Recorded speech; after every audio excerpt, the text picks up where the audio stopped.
व्याकुल मोनक मौन बैठा के लिखले हमर कहानी। सुनियो शंभुदानी व्याकुल मोनक मौन बैठा के लिखली हमर कहानी। सुनियो शंभुदानी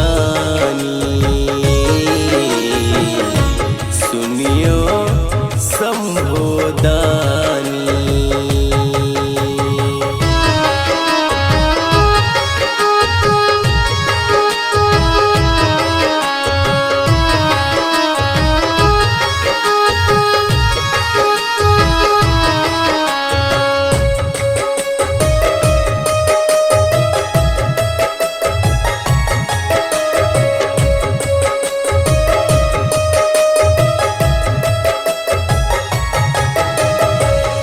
पीरी नुका कर रखलो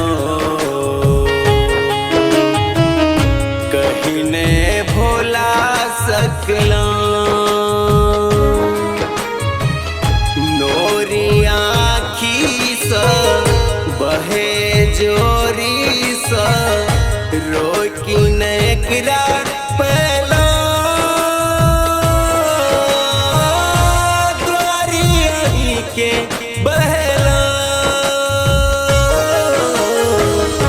ध्यानी धरू ने गौरी पतिया कहू न कते हम कानी।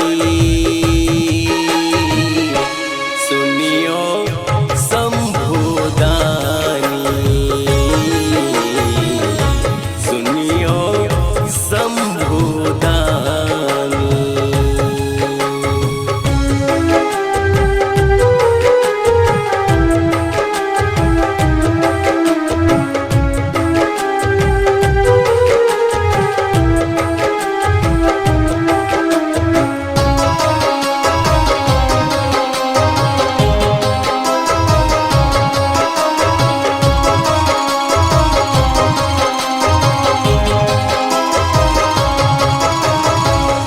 जोने अहाँ सुनबै कहू ने कत कहबै। एक सांस यो तानी अहीं सा आर न केकरो जानी। अहीं के चरण पहचानी और उठबियो अमरनाथियो बटोही भटकल राही।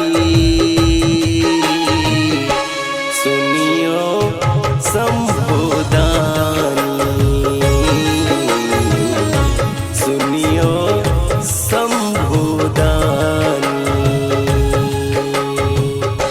व्याकुल मोनक मौन बैठा के लिखले हमर कहानी।